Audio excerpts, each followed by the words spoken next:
عرب کہتے تھے کہ جو بدکاری چھپ کے کی جائے تو وہ بدکاری نہیں ہوتی، اور جو اعلانیہ کی جائے وہ بدکاری ہوتی۔ تو اس لیے قرآن نے کہا ما ظہر منہا وما بطن، جو چھپ کے کیا جائے یا ظاہر کیا جائے، جو گناہ ہے وہ گناہ ہی ہوتا ہے۔ چھپ کر کرنے سے گناہ نیکی میں تبدیل نہیں ہو جاتا۔ اللہ کے محبوب علیہ الصلوۃ والسلام نے فرمایا، تم چور کے بارے میں، بدکاری کرنے والے کے بارے میں اور شراب پینے کے بارے میں کیا کہتے ہو؟ تو سب نے کہا اللہ و رسول عالم۔ فرمایا یہ سب فواحش ہے اور ان سب پر سزا ہے۔ تو گویا اللہ کے محبوب کے فرمان کے ذریعے سے فواحش کے اندر یہ تین چیزیں شامل ہیں، چوری ہے، زنا ہے اور شراب پینا ہے۔ بلکہ فرمایا کسی سے مانگنا اور ہاتھ پھیلانا یہ بھی بے حیائی ہے۔ اور میں ایک اس سے بھی باریک بات بالخصوص مبلغین سے علماء سے کرنا چاہوں گا کہ آپ چندہ ضرور مانگیں، لیکن چندے کے اندر بھی آپ ایک حد سے تجاوز نہ کریں۔ کہیں ایسا نہ ہو کہ آپ نہ سمجھ رہے ہوں، لوگ اس کو یہی سمجھ رہے ہیں۔ حد سے تجاوز کرنا کسی کام کے اندر بھی، اللہ، وہ تو کھانے اور پینے کے اندر حد سے تجاوز کیا جائے تو وہ ہمارے لیے صحت بخش نہیں ہوتا بلکہ بیماری کا سبب و ذریعہ ہوتا ہے۔ تو اس لیے آپ دینی کاموں کے اندر بھی آپ کو ضرورت پڑتی ہے، لیکن اس میں بھی آپ ایک دائرہ ہے، اس دائرے سے کبھی باہر نہ جانے پائیں۔ حضور نے ہر کام خوبصورتی کے ساتھ کیا ہے۔ دین سراپا حسن ہے۔ اگر آپ کو کسی چیز کے اندر قباحت دکھائی دے، کسی چیز کے اندر کراہت دکھائی دے، کسی چیز کو دیکھ کے گھن آئے، کسی چیز کو دیکھ کر طبیعت کے اندر تکدر پیدا ہو اور وہ چیز نام دین پہ ہو رہی ہو، تو جان لینا یہ دین نہیں کچھ اور ہے، کیونکہ دین سراپا حسن ہے اور دین جمال کا نام ہے، اور اللہ کا دین جمال سے ہٹ کر ہو ہی نہیں سکتا۔ یہ اچھی طرح سے آپ کو ذہن نشین کرنا ہو۔ فرمایا کہ ما ظہر منہا وما بطن، اس کا کیا مطلب ہے؟ تو صاحب مداری کہتے ہیں کہ جن کا تعلق آپ کے جوارے سے ہو، یعنی آپ کے ہاتھ سے ہو، آپ کی زبان سے ہو، آپ کے کانوں سے ہو، آپ کی آنکھوں سے ہو، آپ کے ہاتھوں سے ہو، آپ کے قدموں سے ہو، تو وہ فحش امور جو ہوں گے وہ ما ظہرہ کے زمرے میں آئیں گے۔ اور جن کا تعلق تمہارے دل سے ہوگا، حسد ہے، بغض ہے، کینہ ہے، نفرتیں ہیں، تو کہا یہ بھی فحش ہے۔ یہ ظاہری فحاشی ماحول میں تقدر پیدا کرے گی اور وہ باطن کی فحاشی تمہارے دل کو اجاڑ دے گی۔ اس لیے تمہارا کوئی عمل، تمہارا کوئی رویہ فحش کے زمرے میں نہیں آنا چاہیے۔ اور اللہ کے محبوب صلی اللہ علیہ وآلہ وسلم نے خاص طور پہ اس زبان کی حفاظت کرنے کی تلقین کی، کیونکہ زبان فحش اور تفحش کا بہت بڑا ذریعہ ہے۔ زبان سے گالی گلوچ، زبان سے سب و شتم، زبان سے غیبت، زبان سے کسی کی عزت اچھالنی، آراز پہ حملہ کرنا، جھوٹ بولنا اور تکبر سے بھرے ہوئے جملے نکالنا، یہ سارے اعمال انسان کی زبان سے ضرور پذیر ہوتے ہیں۔ اس لیے زبان کی حفاظت پورے بدن کی حفاظت ہے۔ اور اسی طرح وہ چیز جو زبان بولتی ہے، وہ چاہے جھوٹ ہے، چاہے وہ متکبرانہ جملہ ہے، چاہے وہ گالی گلوچ ہے، چاہے وہ سب و شتم ہے، چاہے وہ کسی کی برائی کرنا ہے، کوئی اور ایسا جملہ ہے جو کسی کے لیے ضرر کا، تکلیف کا سبب ہو، وہ زبان پہ نہیں آیا لیکن دل میں وہ گھومتا رہتا ہے۔ تو زبان پہ آیا تو ماحول کو تقدر دے گا، لیکن اگر دل میں رہا اور وہ غصے کی شکل کے اندر، دل کے اندر پیچ و خم کی صورت کے اندر وہ بدکاری موجود رہی، تو پھر وہ باطن کو اجاڑ دے گا۔ تو اس حوالے سے اللہ کے محبوب صلی اللہ علیہ وآلہ وسلم نے مومن کی تعریف بیان فرمائی ہے کہ جو مومن ہوتا ہے وہ تان و تشنی کرنے والا نہیں ہوتا، لان تان کرنے والا نہیں ہوتا، اور وہ فحش بکنے والا نہیں ہوتا، اور وہ بیہودہ گو نہیں ہوتا، کیونکہ جو زبان کے جراحات ہیں وہ دل کے اوپر اثر انداز ہوتے ہیں، دلوں کو زخمی کرتے ہیں۔ جو نیزے کے لگائے ہوئے زخم ہیں وہ پھر بھی مندمل ہوتے ہیں، زبان کے لگائے ہوئے زخم کبھی مندمل نہیں ہوتے۔ اور میں سمجھتا ہوں کہ آج کی تاریخ میں جس طرح زمانے میں تغیر پیدا ہوا ہے اور بہت ساری چیزیں غیر دین کو دین بنا لیا گیا ہے، اس میں سے عمومی طور پہ ایک یہ بات ہے کہ آپ اس کو اپنا مخالف، اپنا دشمن سمجھتے ہیں، تو یہ آپ کو حق حاصل ہو جاتا ہے کہ آپ اس کے لیے جو مرضی بولتے ہیں۔ جبکہ اللہ کے محبوب صلی اللہ علیہ وآلہ وسلم کی واضح حدیث ہے، سباب المسلم فسوق وقتالہ کفر۔ اللہ اکبر۔ مومن کا زبان سے گالی دینا فسوق ہے اور کسی کا قتل کرنا کفر ہے۔ اور اگر آج ہم دیکھیں تو یہ فسوق اور قتال پہ دنیا چک گئی، یا زبان گالی کی ہے یا زبان گولی کی ہے۔ جس کے پاس گولی ہے وہ مینڈوں کی طرح لوگوں کو ذبح کر دیتا ہے، اور جس کے پاس گولی نہیں ہے تو وہ گالیوں سے کلیجے چھلنی کر دیتا ہے۔ ہمیں اپنی زبان کو کبھی بھی بگڑنے نہیں دینا، بلکہ اگر آپ کو کوئی گالی دے اور آپ اس گالی کے جواب کے اندر اس کو گالی دینا چاہیں، لیکن آپ کی شائستگی، آپ کی تہذیب گالی دینے سے روکے، اور آپ کے دل میں گالی آئے اور پھر یہاں گھومتی رہے، تو میں کہتا ہوں کہ ابھی بھی تربیت کے لائق ہیں آپ لوگ. آپ کے دل میں بھی اس کے لیے گالی کے لفظ نہیں آنے چاہیے. جو گالی دے سکتا ہے اس نے گالیاں دی، اور جس کے پاس گولی کی طاقت تھی اس نے مینڈوں کی طرح لوگوں کو خون دیا. اور نتیجہ کیا ہے؟ اگر تم خون بوگے تو پھر اس کا نتیجہ تمہیں بھگتنا پڑے گا. کمزور انسان تمہارے سامنے سر نہیں اٹھا سکیں گے، لیکن احکم الحاکمین کی عدالت تو لگنے والی ہے. تمہیں اپنے ایک ایک عمل کا حساب تو دینا پڑے گا. تمہیں اپنے ایک ایک عمل کا حساب اللہ کی بارگاہ میں پیش کرنا ہوگا. وہ تو ذرے ذرے کا حساب دینا ہوگا. ایک ایک نعمت کا بھی حساب ہوگا اور ظلم و جبر کا بھی حساب ہوگا. آج تمہیں کوئی پوچھنے والا نہیں ہے. آج سب کچھ تمہارے اختیار میں ہے. جو کرنا چاہتے ہو کر لو. نہ تمہارا ہاتھ روک سکتا ہے، نہ تمہیں کوئی ٹوک سکتا ہے. لیکن وہ ایک وقت آنا ہے کہ جس وقت میں ایک ایک عمل کا تمہیں حساب دینا ہوگا. اللہ کے محبوب کا ایک فرمان سنیے: جس نے کسی شخص کے قتل میں آدھے جملے سے مدد کی، یہ نہیں کہ اس نے گولی چلائی، خنجر مارا، اس نے تلوار چلا کے کسی کا سر کاٹا، صرف اس نے تحور کے لیے، لوگوں کو ابھارنے کے لیے آدھے جملے سے مدد کی، پورا جملہ بھی نہ بولا، آدھے جملے سے کسی شخص کے قتل میں مدد کی، کل قیامت کے دن آئے گا، اس کی دو آنکھوں کے درمیان لکھا ہوگا آئسم میں رحمت اللہ. آج یہ اللہ کی رحمت سے محروم ہے. آج اس کو اللہ کی رحمت کا حصہ نہیں ملے گا. جس نے کسی ایک انسان کو قتل کیا، اس نے پوری انسانیت کا قتل کیا. ایک انسان کی زندگی بچانے کا جو سبب بنا، وہ پوری انسانیت کی زندگی بچانے کا سبب بنا. فرمایا کہ وَلَا تَقْتُلُوا النَّفْسَ الَّتِي حَرَّمَ اللَّهُ إِلَّا بِالْحَقِّ، مگر حق کے ساتھ. حق کا کیا مفہوم ہے؟ تو وہ یہ ہے کہ قتل کے بدلے میں قتل، قصاصاً اگر کسی کو قتل کیا جائے تو وہ حق ہے، وہ شریعت نے دی. اسی طرح جو شادی شدہ بدکار ہے اس کی سزا جو ہے وہ سنساری ہے، تو وہ شریعت نے حق. تیسرا یہ ہے کہ اگر کوئی دین سے خارج ہو جائے، مرتد ہو جائے، تو اس کی سزا جو ہے وہ قتل. ذالکم وصاکم بہ لعلکم تعقلون، کہا یہ تمہارے رب نے تمہیں وصیت کی ہے. عام کہنا بھی بڑی اہمیت کا حامل ہوتا ہے، لیکن وصیت اس سے بھی زیادہ شدید ہوتی ہے. یہ تمہارا رب تمہیں تاکید کرتا ہے اس لیے کہ تم عقل کرو، تم سمجھو اور غور و تدبر کرو. باپ اپنے بیٹے کو کوئی بات کہے تو سعادت مند بیٹے کو غور سے وہ بات سننی چاہیے. استاد یا شیخ اپنے شاگرد کو کوئی بات کہے تو اسے غور سے اس بات کو سماعت کرنا چاہیے، چونکہ کہنے والا اس کا بزرگ ہے. لیکن وہ بزرگ، وہ شیخ، وہ استاد اگر ساتھ قسم بھی کرے تو پھر اور زیادہ مضمون کی اہمیت ہو جاتی ہے کہ یہ کوئی اہم مضمون تھا جس سے قبل قسم کی جا رہی ہے. اب یہاں جو ارشاد فرمایا جانے لگا ہے اس سے قبل میرے رب نے رب ہو کے قسم کی ہے. میرا مالک تو یوں بھی کہہ دیتا تو کافی تھا، لیکن مضمون اتنا اہم ہے کہ اس کو بیان کرنے سے قبل میرے رب نے قسم کی، اور پھر قسم بھی ایک نہیں کی، 5 قسمیں کی. والعادیات ضبحا، قسم ہے ان گھوڑوں کی جب وہ تیز دوڑیں تو ان کے سینوں سے آواز نکلتی ہے. راہ حق میں جہاد کے لیے جب گھوڑے دوڑتے ہیں تو ان کے سینوں سے نکلنے والی آواز اللہ کو کتنی محبوب ہے کہ ان گھوڑوں کی قسم کی.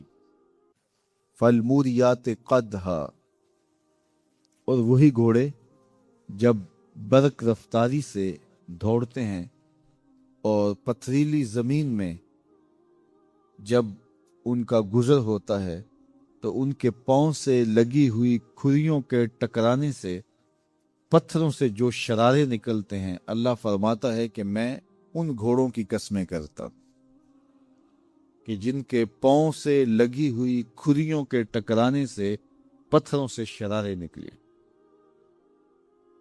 پھر ارشاد فرمایا فالمغیرات صبحا، اور وہ گھوڑے صبح کے وقت جب حملہ آور ہوتے ہیں اور دشمن کے لشکروں کو تخت و تاراج کرتے ہیں تو ان حملہ آور ہونے والے گھوڑوں کی قسم.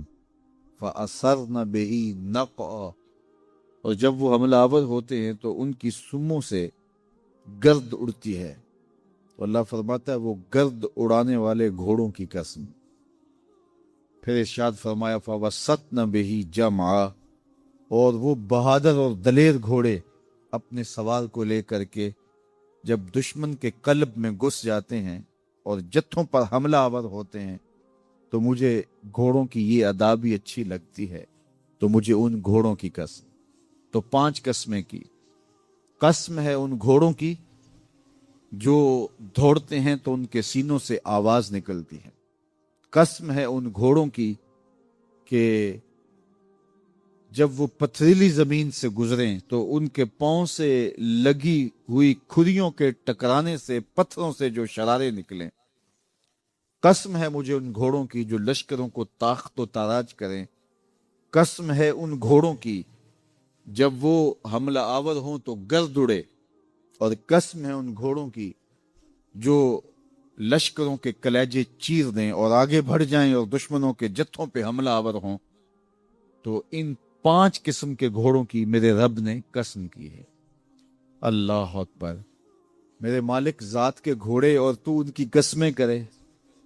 تو کہا کہ یہ گھوڑے میرے محبوب کے غلاموں کے ہیں.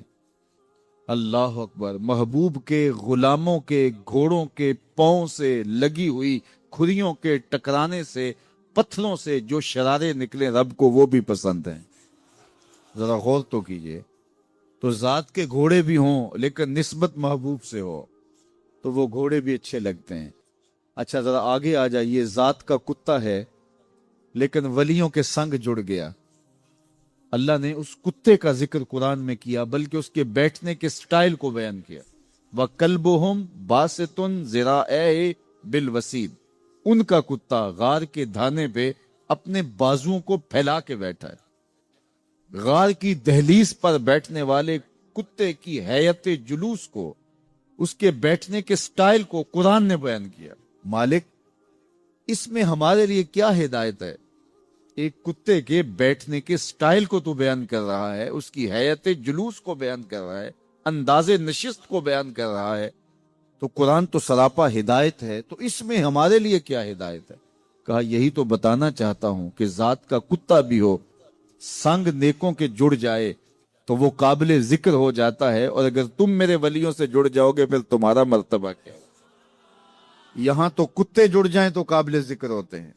اچھا ذات کی چیونٹی ہے لیکن راہ تکتی حضرت سلیمان پیغمبر کا. تو اس چیونٹی کی گفتگو اللہ نے قرآن میں بیان کر دی اور اس کے نام کی صورت اتار دی. النمل. سورہ نمل اس چیونٹی کے نام پہ صورت ہے جو حضرت سلیمان علیہ السلام کی راہیں تک رہی تھی اور اپنی ہمجولیوں سے کہہ رہی تھی جلدی جلدی اپنی بلوں میں داخل ہو جاؤ، اللہ کے نبی کا لشکر بے خبری میں کہیں تمہیں کچل نہ ڈالے. اور حضرت سلیمان نے اس چیونٹی کی بات کو سنا. فَتَبَسَّمَ ضَاحِكًا مِّن قَوْلِهَا. اور مسکرا بھی پڑے. تو چیونٹی بھی ہو، گھوڑے بھی ہوں، کتے بھی ہوں، لیکن جب اچھے لوگوں کے سنگ جڑ جائیں، نسبت بلند ہو جائے تو وہ قابل ذکر ہو جاتے ہیں. تو ہیں گھوڑے لیکن میرا رب رب ہو کے قرآن میں ان گھوڑوں کی اداؤں کی قسمیں کر رہا ہے. وَالْعَادِيَاتِ ضَبْحًا فَالْمُورِيَاتِ قَدْحًا فَالْمُغِيرَاتِ صُبْحًا فَأَثَرْنَ بِهِ نَقْعًا وَوَسَطْنَ بِهِ جَمْعًا. قسم ان گھوڑوں کی جو تیز دوڑیں تو سینوں سے آواز نکلے، پتھریلی زمین میں جائیں تو پاؤں سے شرارے نکلیں، گرد و غبار اڑائیں، دشمن کے لشکروں کو تاخت و تاراج کر کے ان کے جتھوں میں گھس جائیں. ان دلیر اور بہادر گھوڑوں کی میرا رب رب ہو کے قسم کر رہا ہے. یہاں قسم کی بات چلی تو اللہ نے محبوب کے گھوڑوں کی قسم کی، گھوڑوں کی اداؤں کو پسند کیا. محبوب کے غلاموں کے گھوڑے، ان کے پاؤں سے لگی ہوئی کھریوں سے ٹکرانے والے پتھروں سے نکلنے والے شرارے، رب کے وہ بھی محبوب. اللہ اکبر. تو پھر قسم کی بات چلی تو کبھی گھوڑوں کی قسمیں کی، کبھی محبوب کی راہ گزر کی قسم کی. لا اقسم بہذا البلد. مجھے قسم ہے اس شہر کی. تو شہر مکہ کی قسم کیوں کی؟ وہاں کعبۃ اللہ ہے مقام ابراہیم ہے، چاہے زمزم ہے، صفا و مروہ ہے، مزدلفہ ہے، منا ہے، عرفات ہے، قدم قدم انوار کی برستی برکھا ہے، مطاف ہے، حتیم ہے، مستجاب ہے، مستجار ہے، ملتزم ہے، باب کعبہ ہے، سقف بیت اللہ ہے، قدم قدم پہ انوار برس رہے ہیں۔ شاید میرے رب نے قسم اس لیے کی ہو، شاید قسم اس لیے کی ہو، لیکن میرا رب کہتا ہے لا اقسم بہذا البلد، مجھے قسم ہے شہر کی، یعنی شہر مکہ کی۔ کیوں؟ یہاں کعبۃ اللہ ہے، یہاں مقام ابراہیم ہے، یہاں مزدلفہ ہے، منا ہے، عرفات ہے۔ کیوں قسم؟ وانت حل بہذا البلد، محبوب اس شہر کی گلیوں نے تیرے قدم چومے۔ اے انت مقیم فی ھذا البلد، امام قرطبی نے اس کا مفہوم بیان کیا، محبوب آپ کی اقامت اس شہر میں ہے، آپ کے سانسوں کی خوشبو سونگی ہے شہر کی فضاؤں نے، اس لیے مجھے شہر کی قسم کہ محبوب یہاں تم جو رہتے۔ اللہ اکبر، تو محبوب کے شہر کی قسم کی، والعصر محبوب کے زمانے کی قسم کی، والضحا محبوب کے چہرے کی قسم کی، واللیل محبوب کی لٹکتی زلفوں کی قسم کی۔ کبھی کہا محبوب تیرے چہرہ زیبا کی قسم، کبھی کہا تیری زلف عنبری کی قسم، کبھی کہا تیرے شہر نور کی قسم، کبھی کہا تیرے زمانہ ہنسی کی قسم، اور پھر قسم کا باب چلا تو بات کہاں تک پہنچی۔ محبوب نہ صرف تیرے شہر کی قسم، نہ صرف تیری گلیوں کی قسم، نہ صرف تیرے چہرہ زیبا کی قسم، نہ تیری زلف نور کی قسم، نہ تیرے عہد زریں کی قسم، محبوب تیری قسم تو ہے ہی تیرے غلاموں کے گھوڑوں کے پاؤں سے لگی ہوئی کھریوں کے ٹکرانے سے جو شرارے اڑتے ہیں، میں خدا ہو کے ان شراروں کو بھی پسند کرتا ہوں اور ان گھوڑوں کی بھی قسمیں کرتا ہوں۔ یہ قرآن ہے نا، والعادیات ضبحا، قسم ہے محبوب تیرے غلاموں کے گھوڑوں، اللہ اکبر، قسم ہے ان کے سینوں سے نکلتی آواز کی، قسم ہے ان کے پاؤں سے نکلتے ہوئے شراروں کی، قسم ہے ان کی خوبصورت اداؤں کی، ان اداؤں والوں گھوڑوں کی قسم، اللہ اکبر۔ یہ قسمیں کرنے کے بعد جواب قسم کیا ہے؟ دیکھیے میں یہاں بیٹھا ہوں اور میں گفتگو کے آغاز پہ ہی قسمیں اٹھانا شروع کر دوں، مجھے قسم ہے رب کعبہ کی، مجھے قسم ہے عرش الہی کے مالک کی، مجھے قسم ہے زمین و آسمان کے خالق کی، تو قسموں پہ قسمیں کرتا جاؤں تو جو مجھے غور سے سننے کا عادی نہیں بھی ہے تو وہ بھی متوجہ ہو جائے گا اور سننے کے لیے بے چین ہو جائے گا کہ حضرت قسموں پہ قسمیں اٹھائے جا رہے ہیں، کوئی بات ہے آج تو میرا رب رب ہو کے قسمیں کر رہا ہے۔ تو اس کے بعد جواب قسم کیا ہے؟ تو کان کھڑے ہو گئے، روحوں میں پیاس بڑھ گئی اور سماعتیں بچھ گئی کہ میرے مالک تو قسموں پہ قسمیں کر رہے، کبھی گھوڑوں کی اداؤں کی قسمیں، کبھی ان کے سینوں سے نکلتے ہوئے جو ہے وہ اس مہیب آواز کی قسمیں، کبھی پاؤں سے اڑتے ہوئے شراروں کی باتیں، اور کبھی ان کے پاؤں سے اڑتی ہوئی دھول کی کہانیاں۔ تو قسم پہ قسم، اور قسمیں بھی گھوڑوں کی، تو کوئی بات ہوگی۔ تو ایک دم کان کھڑے ہو گئے تو جواب آیا ان الانسان لربہ لکنود، بے شک انسان اپنے رب کا ناشکرا ہے، انسان اپنے رب کا ناشکرا ہے۔ قسمیں گھوڑوں کی ان کی اداؤں کی اور ناشکرا حضرت انسان کو کہا۔ یہ کتنی لطیف چوٹ تھی جو حضرت انسان کو ماری گئی۔ یا اللہ ہمیں ناشکرا کہنا تھا تو کہیں اور مقام پہ کہہ لیا جاتا، گھوڑوں کی تو قسمیں کرے اور ہمیں ناشکرا کہے، گھوڑوں کی قسمیں ہو رہی ہوں اور انسان کو ناشکرا کہا جائے، انسان کو ناشکرا کہنا تھا تو کسی اور موقع پہ کہہ لیا جاتا۔ کہا یہی تو سمجھانا چاہتا ہوں کہ چم میٹھا نہیں ہوتا، کم میٹھا ہوتا ہے۔ تو ذات کے گھوڑے بھی ہوں لیکن کام کرے تو مجھے وہ بھی اچھے لگتے ہیں، اور تم انسان بنے ہو، نقوش بڑے اچھے ہیں، قدے رانا رکھتے ہو، جھیل جیسی آنکھیں ہیں، اور تم چلتے ہو تو قیامت چلتی ہے، لیکن مجھے تم اچھے نہیں لگتے اگر تم ناشکرے ہو۔ یہ ہیں ذات کے گھوڑے لیکن میرے محمد عربی کے غلاموں کے غلام ہیں، مجھے اچھے لگے۔ تو وہ چم نہیں دیکھتا، وہ کم دیکھتا ہے۔ تو ذات کے گھوڑے بھی ہوں لیکن نسبت ہو میرے حضور سے، نسبت میرے رسول سے ہو تو رب کو وہ اچھے لگتے ہیں۔ تو کہا والعادیات ضبحا فالموریات قدحا فالمغیرات صبحا فاثرن به نقعا فوسطن به جمعا ان الانسان لربه لکنود۔ بے شک انسان اپنے رب کا ناشکرا ہے۔ اللہ اکبر۔ پھر فرمایا وَإِنَّهُ عَلَىٰ ذَلِكَ لَشَهِيدٌ، اس پر کسی دلیل کی ضرورت نہیں ہے کہ یہ ناشکرا ہے، یہ خود اس کا گواہ ہے۔ ذرا اپنے اندر اتر کے دیکھے کہ یہ کھڑا کہاں ہے، یہ کس قدر نعمتیں پانے کے باوجود شکوے کی زبان کھولے رکھتا ہے۔ یہ ناشکرا ہر وقت اس کی نعمتوں کی ناشکری کرتا رہتا ہے۔ جتنی نعمتیں اس کو عطا کی، اس کو تو ہم نے جو چمکتی روشن آنکھیں دی ہیں، اس کو بولتی زبان بخشی ہے، خوبصورت چہرہ دیا ہے، قد رانا بخشا ہے، اس کو دماغ دیا ہے، دماغی قوتیں عطا کی ہیں، اور اس کو سننے والے کان دیے، اس کی زبان پہ ذائقے رکھ دیے، نظام انہضام، نظام تنفس، کیا کیا نہیں سے عطا کیا، لیکن ہر وقت یہ ناشکری کے کلمات ہی بولتا رہتا ہے۔ میرے پاس یہ بھی نہیں، یہ میرے پاس یہ بھی نہیں، میرے پاس یہ بھی نہیں۔ دیکھیں اس کے پاس کیا کیا اس کے مالک نے عطا کیا ہے۔ تو یہ ہر وقت ناشکری، اور پھر جوں جوں ہم قیامت کے قریب ہوتے چلے جا رہے ہیں، ناشکری بڑھتے چلے